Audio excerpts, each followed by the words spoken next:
And welcome back to episode 29 of The Hunt. Today you're joined by Aiden, Ben, and finally Dan. Mate, good to have you here. He doesn't know where the camera is. Good to be here. Good to have you here, mate. So, back with episode 29 on this weekly thing. We're doing a good job of it so far. It's been 1 week. Benny, how are you feeling? Yeah, really good. Good? How about you, mate? Good. Not bad, yeah. Coming off a big dub last night. Last night, New Zealand, not New Zealand, fuck. New South Wales.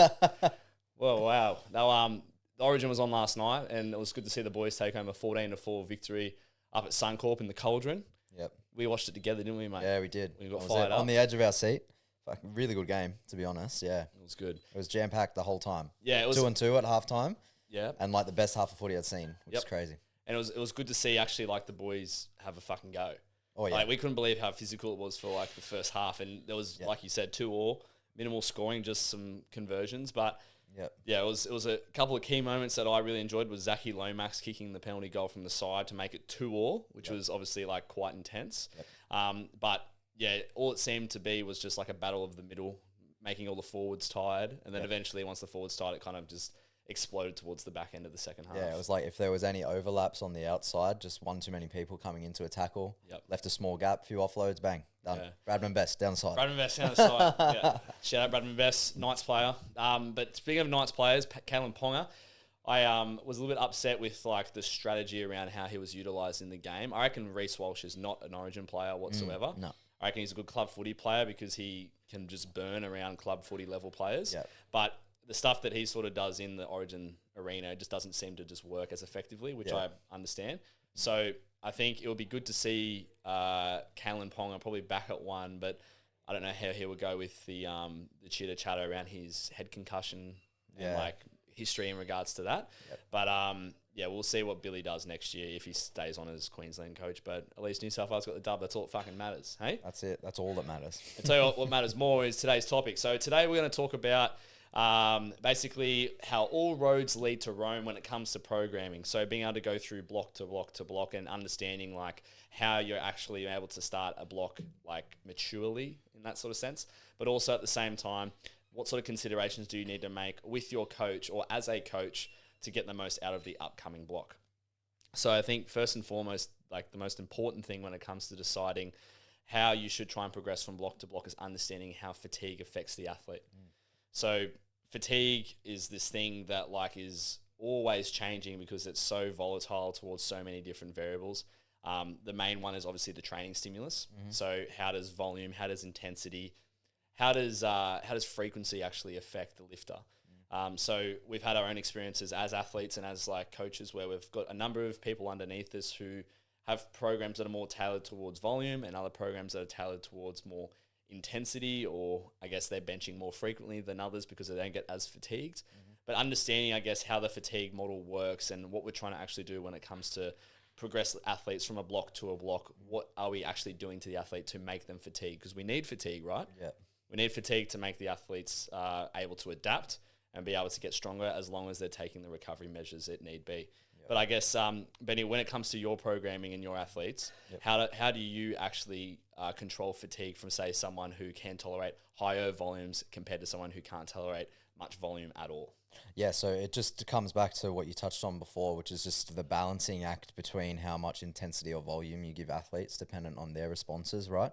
So as Aiden said, you have to create some kind of fatigue through the stimulus so that you get responses, you know what I mean, moving through blocks. But it's just about that finite control of when does it go too far, and that is not only how does it affect the next block, but how do they hold up for, say, like a week 4 or 5. And I suppose the biggest thing to consider there is how you control the block lengths, right?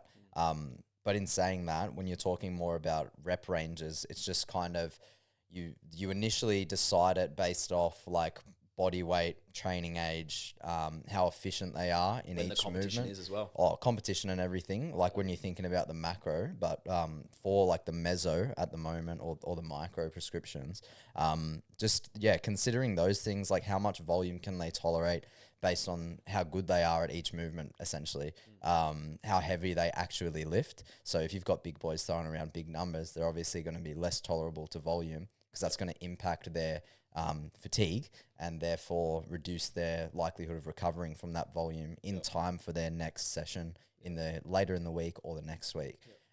So basically just playing around with those prescriptions, using your bias based on what they present as initially, and then just kind of fine tuning it as you go. As you build data. Yeah. And that's one of the biggest things is like, as you build data and you go through one block and you kind of figure out, oh, we maybe like pushed it too hard in the sense of like a bit too much volume or a bit too much intensity, then you therefore know what to do in the next block.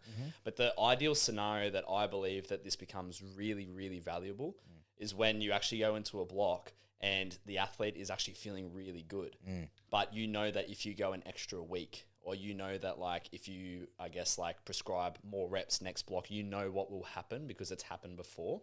So I think the coolest thing when it comes to actually like having all this data around how the athlete gets fatigued as a response from intensity, volume, frequency, is actually understanding, okay, if we get to this point where we know that if we, step over that MRV or over that line, that we've gone too far and there's no point being in that territory because otherwise you get overtrained. And then that's how you end up plateauing, is because you just lift too heavy or you do too much within a block. And at the end of the day, which brings us to our next topic, is creating momentum. So at the end of the day, when it comes to progressing training programs, you want to be able to finish one block and move into the next one, knowing that you're still going to progress linearly. And that's the idea goal, right? Like, and it's so unrealistic for so many people, like who don't have a coach or, I guess, like just train for the sake of getting stronger, is that they think that progress is linear, which it can be in regards to what we're trying to do because we're the professionals.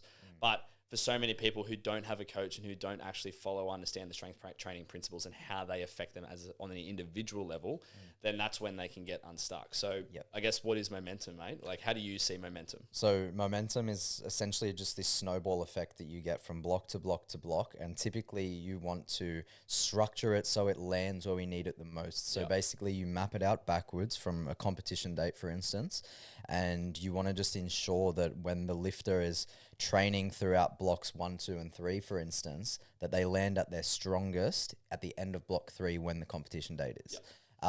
So momentum in itself is just making sure that we don't go into those greedy weeks that you were alluding to earlier on, where you kind of extend the block too far or push too hard in the final week.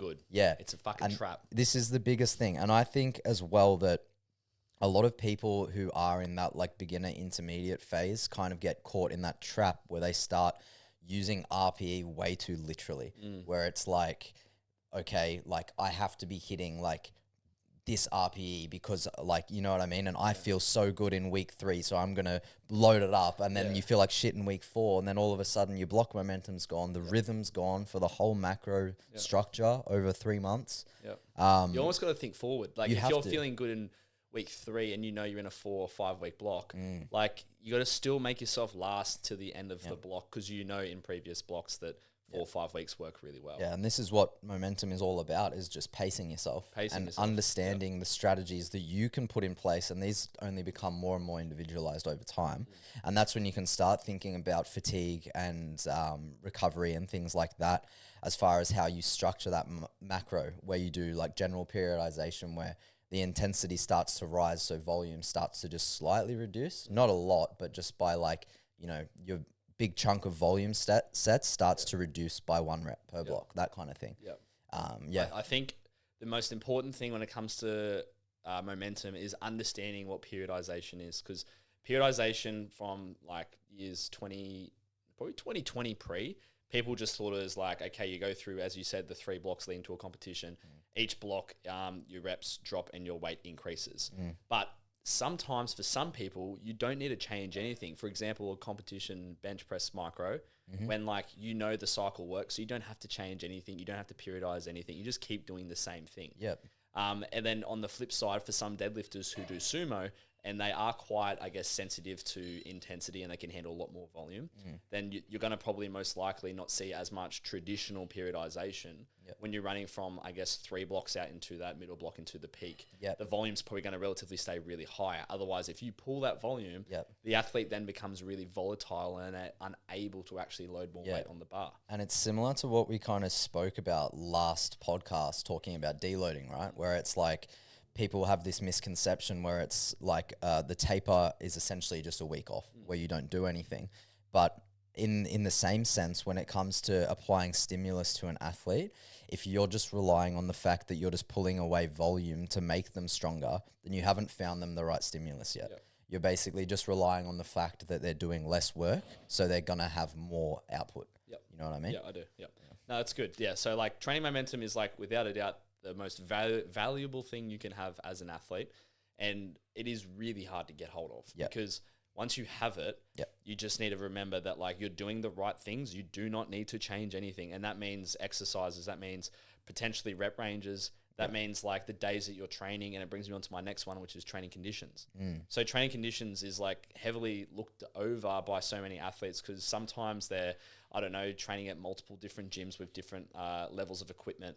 Or they may actually be like training in a different town because they're on uni placement or they're, for example, I don't know, work has sent them away for a work trip and they're training in Darwin, for example, you know what I mean?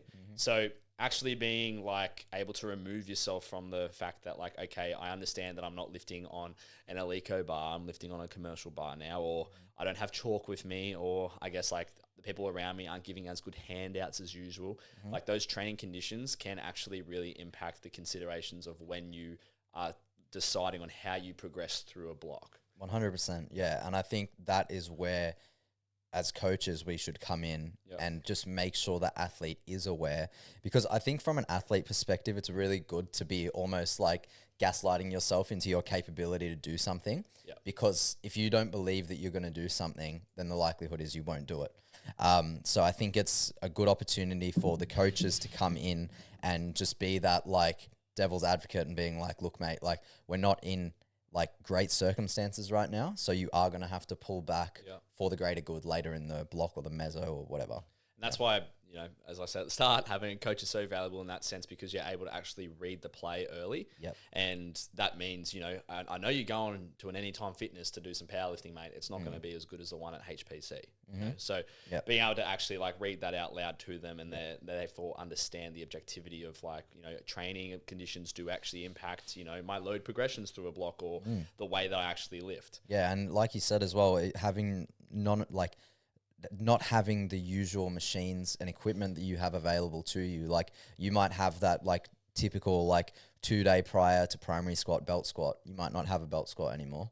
And then you need to understand that like your squats on primary day are maybe going to feel not as good as usual because you haven't been able to apply the same stimulus that we normally rely on to make it show up. And obviously for us, that's where we can come in and give you substitutions based on what you have available to you. But if, for instance, you're somewhere like out in Whoop Whoop and you don't have access to a belt squat, hack squat, pendulum squat, leg press, anything, the likelihood is you're going to have to do more barbell work. And that's a big, big change. But the thing is, and this is so important, everything's going to be okay. Like if your training conditions fucking change, you just need to be mature enough to be like, I understand that right now, I do not need to be the strongest I need to be because the probability or the likelihood of the reason why you are at that location and you are training there is because like you're there for a greater purpose than powerlifting, so to speak. Yes, 100%. And I can't say that like with enough emphasis. Hey, like, you know what I mean? People, you get so caught up in like perfecting everything so much and it is just a bigger picture sport. You just have to strip it back and think that, okay, if I have this like 1 week or one block where I've been away, it's not going to take away from the 5 to 10 years of training that I've done. You know what I mean? So in the scheme of things, it's fine. And the biggest thing is understanding that if you do have a coach, or if you don't have a coach, you should. But if you do have a coach, they should be the person in your corner to be doing all this problem solving for you to facilitate your progress, given any circumstance. Just making sure that you're doing the right things that you can, just to kind of adapt to that situation. Exactly right. That's good. What happens when, you know, Dan Lee, you watch bit of F1, mate? If it's a rainy condition track, mate, what is the guy in the ears of the driver? What are they saying to him? You know, just strategies. The pit lane with tyres and all sorts of different management and stuff. So do they use hard tyres or wet tyres when it comes to wet tyres? I'm pretty sure legit they're wet? called. They're like wet weather tyres. They'd be wet anyway. Yeah, so there's like wets and inters, kind of intermediate between. But slightly off topic. Yeah, they But all have all I'm trying to say is Yeah. that if it's wet You know? conditions, you adjust, Yeah, exactly. But pros and cons, right? yeah. But the next thing I want to talk about, which probably is like the biggest thing when it comes to figuring out blocks, is like, how do you set up for a PR? So like you can literally map this out. You will have these runs sometimes where like from block to block to block to block, you can just literally like hit PRs after PRs after PRs across SBD. Sometimes it's just PRs across squats, sometimes just bench, sometimes just deadlifts. It just completely depends where you are in your training macro. And I guess like considering injuries and like niggles and like tolerances, like how high can you raise, I guess, like that needle to get as close as you can to those maximal PRs. Some people can get nowhere near them. Yep. AKA Joe Money on the weekend. His heaviest squat during his peak, because I went to Auckland for the, I think it was the Auckland Championships. Yep. His heaviest squat during his peak was 225. Yep. And then we tapered and then hit 250 on the platform. He gets nowhere near his 1 rep max in training because he's just fucked. So we need to focus on, I say that with the like absolute respect, because like it's normal for him. He's a proper big boy. Like he cannot handle maximal intensities. Otherwise he gets really sore or really tired. Yep. So we just bank on the fact of like using like a logical and scientific taper just to pull him back and make him feel really good, and it just works. Yep. So for some people, you don't need to actually be PRing every single block, but for someone like Joe, like bench, we can definitely get quite kind of close to, but we've soon figured out that it's somewhat similar to his squat. And this is what you'll realize with a lot of lifters or yourself, is that like you realize that you don't need to be PRing. You just need, as we spoke about before, that momentum to feel like that you're going to PR very, very, very soon. And it doesn't mean you need to necessarily do it, because once you do it, you've just cashed in all that volume, all that frequency, all those micros that you did, that you most likely need to restart the engine and go back to the beginning and start from there again. And this kind of leads us into what it is to build the base, right? And understanding that in those like less specific, like comp prep type blocks, right? So when you're away from that, when you're not competing and you are thinking more about, okay, pushing volume and doing these things, aim for PRs, but aim for them in the rep ranges. Don't aim for them in the high intensity output ranges. You know what I mean? Like smash out your 4s, 5s, 6s. You know you're going to go to comp and hit a heavy fucking single. You know, literally. You should be. Yeah. And yeah, you know what I mean? You've only got so many heavy singles in your life. You know what I mean? Yeah. Save them for the right time. Exactly right. Otherwise, you're going to bust your knees and back out. Yeah, you know that, what I mean? or like you're just going to do them to a condition that is too shit, aka you're not pausing your benches, you're not squatting to depth, you're not holding your deadlift lockouts. Like you're doing all these things that don't contribute to the end result, which is making you a better powerlifter. Yeah.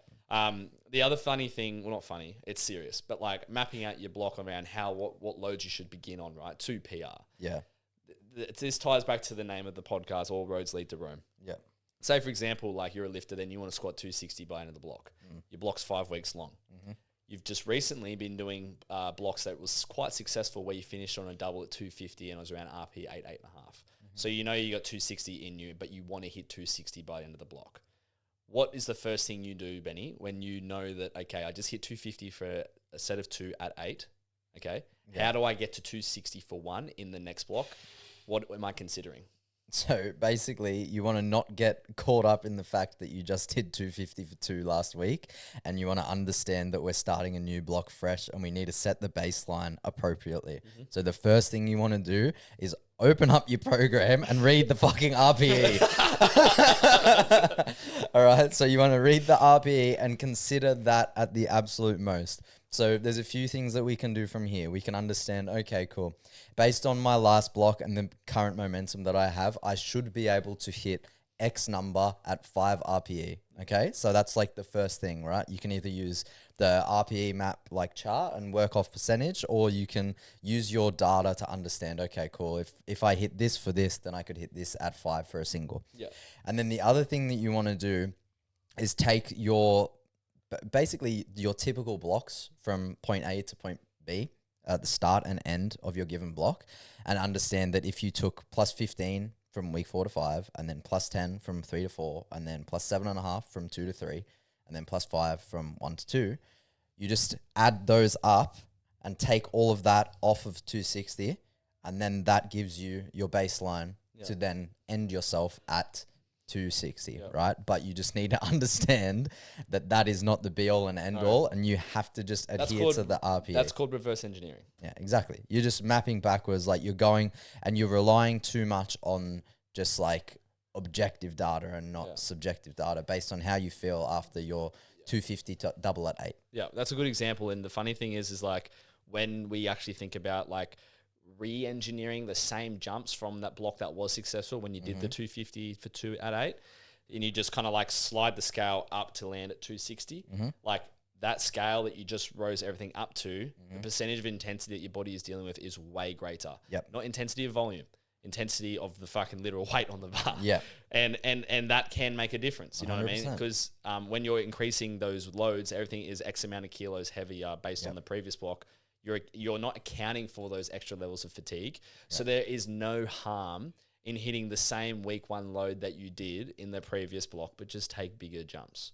Because therefore your body, and this ties back to the fatigue that we spoke about, it runs on what this thing is called lag. Dan, what's lag? Turbo lag. You got it in the Suzuki Swift. The main thing is that your body runs on a lag, right? And what you just did in the previous week, the previous session, the previous set of a top set moving to your back offs, your body feels that innate fatigue or that chronic fatigue that's built up over time. Yep. So if you're starting a week 1 and you just did 250 for 2 at 8 RPE, you're flying. You've got to realize you just did a PR, you just hit 250 for 2 on squat. You're going to feel a bit tired because your body's lag has now caught up to you in week 1.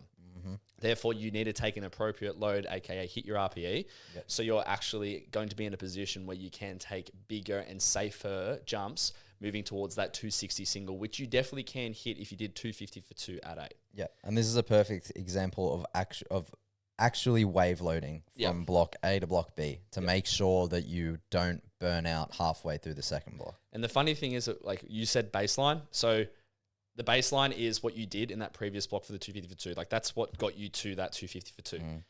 The next block, like if you knew that you could have done 260 for 1 on that day, you did 250 for 2. You actually do not need to change anything. Just keep it all the same because the baseline is where it is to give you that ceiling. So you move into the next block, you hit the week 1 at that same week 1 load from the previous block, and you just build accordingly from there. And you could just take a bigger jump from week 4 to 5. Yep. Like that's just perfect. But also like the exact same thing that you said, you could do like, okay, you could just move the loads up and just hit the same things at the same jumps. That's another road you can take to Rome. You know what I mean? Like there's so many different ways you can go about it. But the most important thing is understand, how does it affect you? Did the 250 load fatigue you? Did the 2 reps of 250 fatigue you? You know what I mean? Just be like really conscious of like where your PRs are and how that has affected your body and your fatigue, and then build up from there. But that's not your job; it's the coach's job. So, and you can get even further into this where you start to understand the individual peaks and troughs of yourself or the athlete in question, right? So it's like obviously coming off of like this 250 for 2 at 8, they're probably going to have a dip in week 1, right? Because they feel fatigued. As you said, they're experiencing the lag. And then as we move through the block, they might have more typical presentations for themselves in which they might feel like this massive dip in week 3 or 4. yeah. And you've got to understand that your jumps don't have to be linear either. No. You know, you can take plus 10 in week 1 to 2, and then you can repeat, or you can take a smaller jump. Like you just need to follow like the feeling and the trend that is appearing in front of you, because come that week 5, week 4, end of block, you are probably going to have that spike in performance again, and taking a smaller jump earlier in the block is only going to benefit you at that point in time. The biggest piece of advice that I can give is that if you're an athlete and you're coming out of a block where like you just maybe maxed out, you tapered, that's a fucking big one, tapering. Because like when you taper, okay, or deload for all you GPC lifters out there, you actually end up just like removing all the baseline that you've built over the course of how much volume you've been doing for X amount of weeks, because you've pulled it right back, or maybe you've pulled back the relative intensity that has kept you stimulated, and for that compensation effect, so to speak, when you do eventually max out. But when you go back into your training after doing that, like I guess that style of competition or maxing out or whatever it may be, you just need to acknowledge that you have nothing, because you literally removed all the fatigue so you could perform. And for you to get back that fatigue, you need to start fucking like really low, so the coach may give you the classic 3x8 or 3x10 or whatever, because like historically, like coaches back in the day understood that you're weak after competition, like because no shit, you just maxed out. But in regards to the way that we like to program, when people come out of a competition, we're looking more at like, okay, how can we get back the thing that I guess allows the athlete to continually adapt. So there's going to be some sort of exposure to intensity. So maybe a top set of 3 paused on a secondary low bar into a 3x7 low bar, something like that. Yep. Like something that just kind of like gets the cogs turning again to get you adapting, because unfortunately volume with that low of intensity creates a little bit of staleness and you end up wasting a bit of a block. Yep. Unless you're like really, really volatile or sensitive to intensity.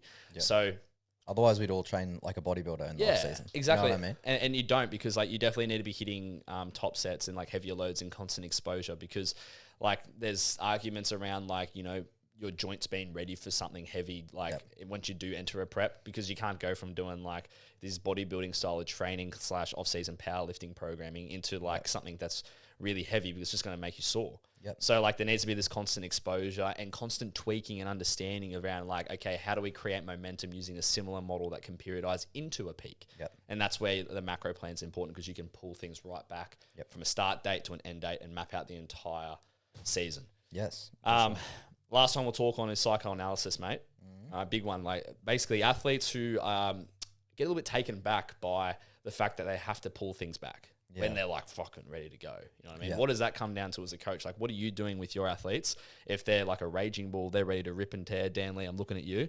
You finish a block at 217 for 4 and it looks like absolutely nothing. And then you do it for a fatigue double at 6. No, fatigue double for an RPE 6.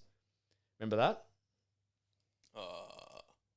I remember it. Okay. Anyway, and then the next block, like, let's go 250, fucking right. Like, I'm so ready, bro. Like, how do you handle that client?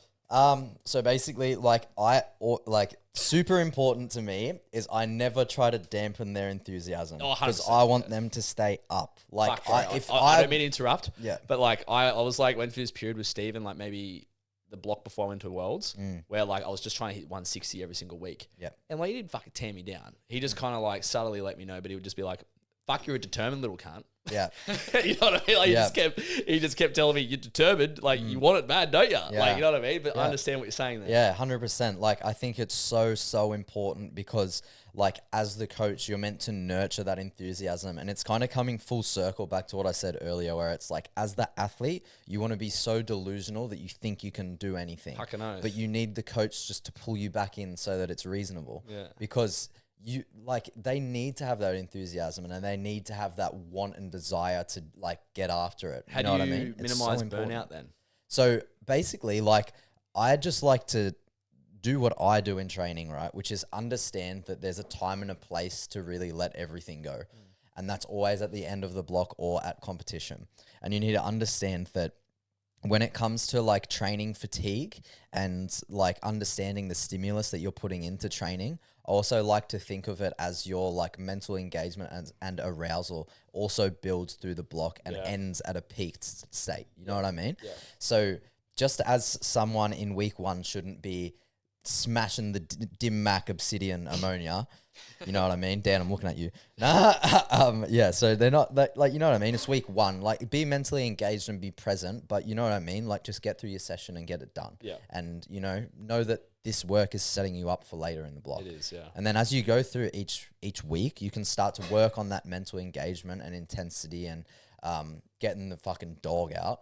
And then when you get to the end of it, you're not going to be burnt out from doing that. Because I don't know about you, but like, I genuinely, after a big week of being up here mentally, I'm just cooked for like 2 weeks in that sense. Like, I can't heighten my arousal. It should flow with the program. 100%. You know? Like, it should move with the program. Yeah. But kind of coming back to what you initially said anyways, where it's how do you handle the athlete like this? It's just having this conversation, but more compressed that we're having right now. And just making sure that they do understand that what they're doing right now is the best route of action to get them to their desired outcome. Yeah, no, that's all it is. Just sitting an athlete down, communicating with them, and analyzing, right, like how like they are handling the situation psychologically, because they could be strong as all shit to handle whatever load they want to handle, right? Yeah. And like their capabilities are beyond how well they can actually control it in their own head. Yeah. So being a coach to actually like identify that and get the most out of them from a psychological standpoint, I think is like really hard to do, and it does take a bit of time, but you can speed up that time by simply sitting them down to have a bit of a chat and talk about like what can be done better. Have you tried this and that? Because as coaches, you're most likely like had a lot of experience talking about this sort of stuff with your athletes or athletically yourself. And that's why I think it's so important that, you know, all of us coaches here at HPC, we are all athletes and we have that athletic experience where we understand, like, some lifters need the dim mac on their fucking week 1. Yeah. Some just need to, you know, take it a bit easier, and they're probably taking it easy all the way to week 5 because if they get too hyped, they forget what they're doing and it goes out the window. Yeah. And then it's like, as well, you know, like, you just need to let the athlete understand all of these things. Yeah. And then, yeah, fuck, bro, you just completely stole my train of thought. Did I? You went off then. You're welcome. I've lost it. But anyways, that's fine. You're welcome. All right, well, that wraps up, I guess, the topic we wanted to talk about. Yep. That was fucking good. Bit of back and forth. That was We good. had no script. We just No script. We just blasted that one bent out. it over and got into it. Now, Dan Lee, we've got a couple of installments that we're trying this week just to wrap it out so we can make it a bit more of a listenable podcast for more viewers. Bit of entertainment value, you know, Yeah, for because the Usos. You know what I mean? Because we don't want to be that sort of podcast that sounds like you're sitting in a classroom. You know what I mean? I want the kids up the back to want to listen. Yeah, You know what I mean? That's swinging on the chairs. swinging on the chairs from the Hanging out. rafters. All right. Is your mic's on, isn't it, Dan? Yeah, yeah. It is. So are we going to start with the overrated one, or are we going to do the other one? No, so we Jared and I were cooking, and Jared Leonard and I, Yep. got together, and we thought up this idea, and what we're gonna do is hit we're number gonna one have, Thanks, mate. we're gonna have Aiden and Ben collaborate here to decide what the best genres are in a tier list Genres. Yes. of music. for like lifting. The gym. Genres of music for lifting. Right. Yeah. Bro. We are not putting DNB anywhere near the top. That's why this is going to be so good, because they're going to collaborate together. All right. Oh, To we need give to. things Okay, a so rating. we need to both like be Yeah. happy Yeah. with how it is. Oh, okay. Yeah. Okay. So starting it off nice and easy. Just wait. So with the actual decision around like what goes where, we talking about tiers or so, like are we talking Yeah, about? yeah. So yeah, I'll go through that. So S, basically like guaranteed extra kilos. Okay. And then God tier. A very good, B good, C average, D kind of bad, Okay. and then like D's the lowest. if something is that terrible, we'll have an F tier, and that's probably gonna like actually cost you kilos. Holy Yeah. fuck. 'Cause So it's all right. that bad. So how many options do we have, and can you run through all of them first so we know where to put them?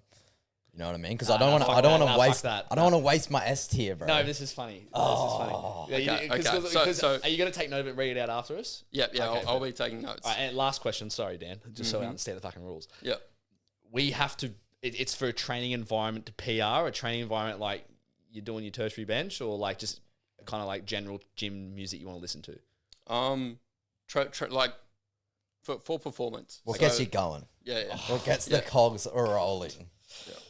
Oh, fuck it. So start off nice The and hard easy. part is every lift for me is so fucking different. That's all right, mate. Don't deep it too much. Just has to. come on. You know Yeah.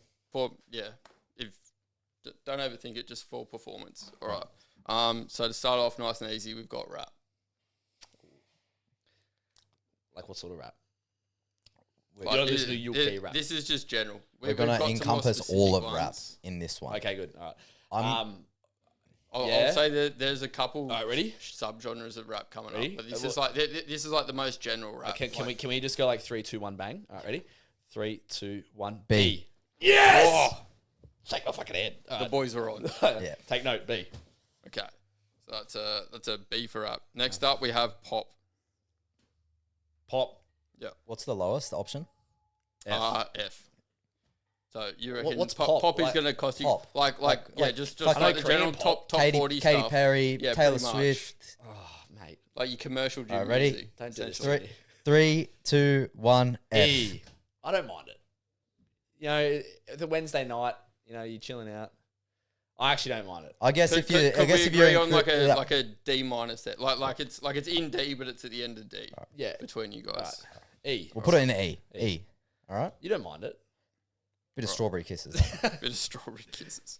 Next up we have grime. Oh. Yeah. Okay, right. Yep. All right, ready? 3, 2, 1. A.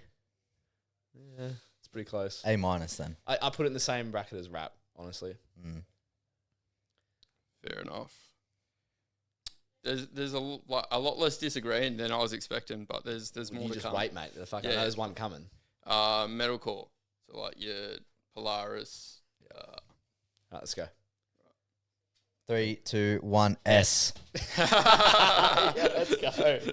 Fucking oath. I fucking love Let's that go. shit. Oh, bro. It's so hard to put on though sometimes in the gym because you just Yeah. know it just goes down either one Bro, way or the other. Mate, Yeah, I'm yeah. in here at Monday, on a Monday, like 2:30 p.m., pumping Lorna Shore over the speakers. Fucking hell. The Frenchies are going, what the fuck is this? Oh, mate, yeah. For our listeners that don't know, we've got a couple of Frenchies at the gym now. They're probably listening to this, but they're just learning very slowly what our culture is like over here. Yeah. It's fucking hilarious. Yep. Allez. All right. Next up, we have hardstyle.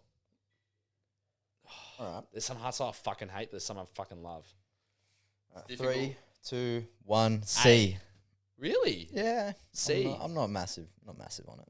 Fucking hell. Oh, that's Yeah. nice and easy because Why it was not? a one apart. Yeah. So So we're B. in B. Okay. I don't know. Like it's not my scene Yeah. exactly. I can get around like certain tracks, but yeah, it's not like from the EDM scene. I'm more into like dubstep and tear out here the we rhythm go. and heavy drum. Put that down Jump the bottom.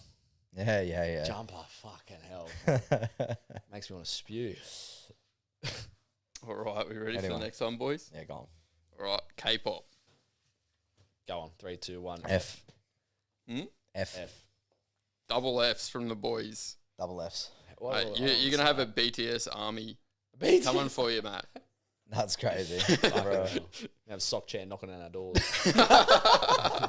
That's crazy. All right. Up next is classical / soundtracks. Like Hans Zimmer. Yeah, Spec. yeah. Oh, yeah. Mm. All right, 3, 2, 1. D. E. Really? Oh, okay. D and E. Pretty Yeah, close. I think. Yeah. Like I've put the June soundtrack on a couple times. And yeah. Oppenheimer. Oppenheimer, Dark Knight. Yeah, Dark Knight. Yeah, those ones are pretty cool. Interstellar. Yeah. Also, like all of classical music in general too. If that changes it, Oh, or no, not really. Give me a bottle of Shiraz and yeah, maybe. Yeah. Not to lift. I'm not putting Mozart over the Sonos, mate. You know. All right. Next up, we have drill. Yeah. Okay. Yeah, okay. Oh. All right. 3, 2, 1. A. Yeah. It's about. I'm categorizing it very similar to grime So there's a- because the overlap is like quite Yeah. big. Yeah. But My reason, because I said B for grime too, eh? yes. Yeah. My reasoning is just because like, I don't know, like, there's some fucking drill that I really like, and there's some drill that I reckon's fucking rubbish. Oh yeah, 100%. Like Yeah. I get that. I just only listen Ask me to the about drill the that I drill like. that I like. It's an Yeah. A. Yeah. The other cunts 100%. can get fucked. Yeah, I know what you're saying. All right. Next up, we have 2000s rock. 2000s rock. Yeah. The Mitch Brown playlist. Like fucking $3 down. Mitch Brown's into his classics. You're like, yeah, bit of like the, Ship It Up to Boston. new metal kind of stuff, like Disturbed. Bit of and, Wolf like, Mother. Oh, really? That one? Okay, righto. Yep. 3, 2, 1. B. A. Yeah. Pretty Yeah. pretty Are similar. you expecting my answers? Like, No, I'm just saying. no, what but I like think. they sound about right. Yeah, I think they're about on. Yeah, I'm you're thinking- fucking throwing me off big time. Mate, if it's like if I'm out here, you know, like the Mitch Brown playlist, like Yeah. what was like the 80s, 90s, Yeah. S tier, bro. That is crazy, Are you serious? bro. Like the vibes in the gym The when nut you've bush. got like, bro, that's nuts. Eagle like Rock. everyone Hands goes, down to a fucking 240 bro. squat. It's crazy, mate. That's funny, as. Oh, big ups for Mitch Brown. Alrighty. Next up we have country. Oh yeah. Okay.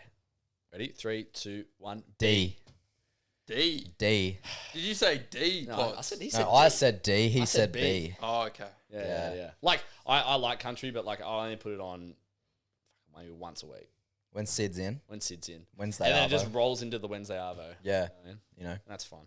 bit of easy bench. Easy bench. All right. Switching it up slightly, we have deathcore. Oh, Just give me a band. Like, old Bring Me the Horizon, Yeah. and like Who else? Slaughter to Prevail. is this Blair shit? Or Random nah? Sacrifice. Kind of like just below Blair yeah, shit. it's So, not so that who, heavy. give me an Like- example of someone that listens to it, and I'll be able to understand. Like me. Okay. Yeah. And me. kind of Ben. Yeah. Like Currents. No, that's like the top of metalcore. That's about the heaviest of metalcore. So this is like one up from that. Yeah, Like, yeah, Lorna Shore. As I Lie Dying, sort of shit.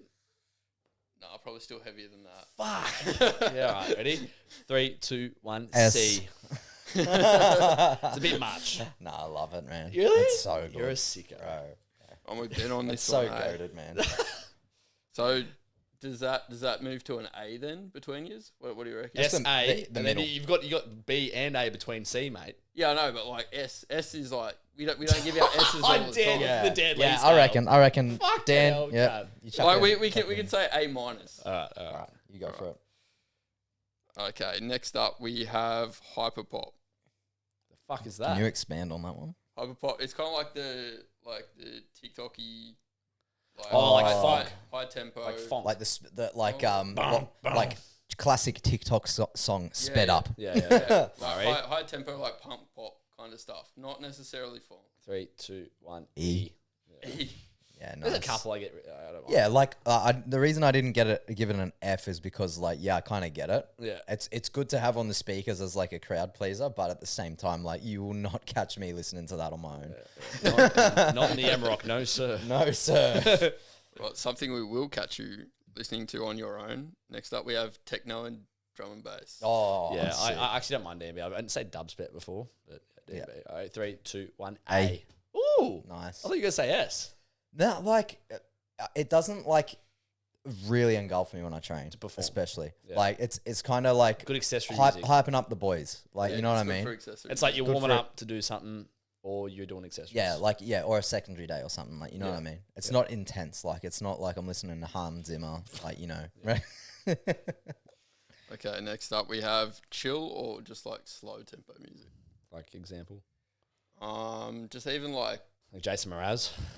Adele, just like really like slow, chill Bit of- stuff, bit of or Sleep even like Token. chill electronic. Sleep Token. Yeah, but like their first album, like Don't do this to me. chill, like piano Like, melody. and anything just like chill vibes, essentially. All right. Yep. 3, 2, 1. A. D. Really? True, okay. Yeah, no, I love it. If I'm man. chilling out, I'm just in the country. You know what I mean? Yeah, I Or- can't. It would kind of be like that type of thing. Like I suppose for you, like Yeah. when I have like early weeks, or I'm doing I don't know like tertiary bench or like bench that's just chill. Like I'm just listening to like acoustic stuff and whatever. Yeah. Right. You know? Just Bit of- replace bit with of that an Ed- A and a B. Bro, Yep. bro, that bit of Ed Sheeran. You love that. Yeah, I shit. love Ed Sheeran. Yeah. Fuck. Yeah. Yeah. Still Put a me- B or an A? I'll be B. I'll be B. Yeah. My bad. You said Adele, mate. I was like, fucking no, I'm not. I'm not Just- around just this. like Yeah. anything Adele. chill, you know. Anything chill. Yeah, and next up, is that finally? Yep, finally we have hardcore. So, yeah, like Knock Loose. Oh, yeah. What else? Alpha Wolf. Wait, so give me, bring up speed. Yeah. The one you said before was it deathcore? He said metalcore, deathcore, hardcore. There's separate genres. Why don't I within like metal. deathcore? Why do I like hardcore? You like metalcore and you like hardcore, Yeah. Yeah. but like deathcore, I don't think you listen to any deathcore. It's too stuff. much, yeah. it's Yeah. probably a bit too much. It's very fast paced. I Like, like it's hardcore. like, Yeah, ready? like 3, 2, 1. A. S. Really? Yeah, goated. It is. Very You throw an S too much, mate. What did I say S for? But Hard like, style. think about this. Like, the only S's that I'm giving are like within the same genre. They're just subcategories. You know what I mean? well, kind of true. True. Yeah. But I reckon like the stuff you're saying S to is the stuff you'd PR to, and 100%. I can relate to that. Bro, like, yeah, Suffocate by Knock Loose. Suffocate. Yeah. That's a fucking Bro. banger. Fucking hell. Rip heads off of that, eh? Oh, yeah. Yeah. Fuck, man. That's another one that you put over the speakers and like it gets turned off after 2 minutes. Yeah. Yeah. All There right. you So go. that, Got a flag over the back there with his shirt off. Oh, Getting into it. yeah. the boys having a look at Flegger. All right. All right. Do we have the overrated one or? No, so that was the list. Yep. You want to see overall? Yeah, let's see the results, eh? All right. So the highest was S. Yep. Just a pure straight S was metalcore. Hardcore was an S minus. Mm-hmm. Metalcore was the Suffocate one, yeah? Yep. Then we had grime is kind of like A plus. Mm-hmm. Then techno drum and bass was also A. A minus was chill and drill and rap. Nice. B was hard style, 2000s rock. C, country. D, pop, soundtracks. E was hyper pop. And nothing made the F. There was That's one. crazy. Was it?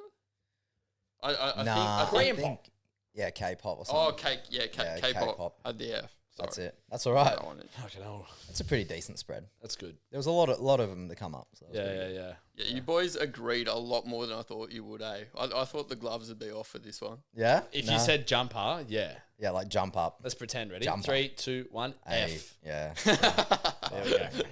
Yeah, literally A. No, that was good, Dan. Thanks, mate. That was good. That was a Bloody bit oath. of fun. All Excellent. right. Is that it? Are we done? Yeah, all done. Perfect. All right. Well, thank you everyone for joining us. We'll be back next Thursday. Be sure to like this on your respective platforms. Give us 5 stars. Share it around. Yep. And if you have any questions or you're interested in coaching, feel free to message AidenPotts_HPC or Ben Roberts _HPC. thank you very much for listening. Talk to you next week. Bye.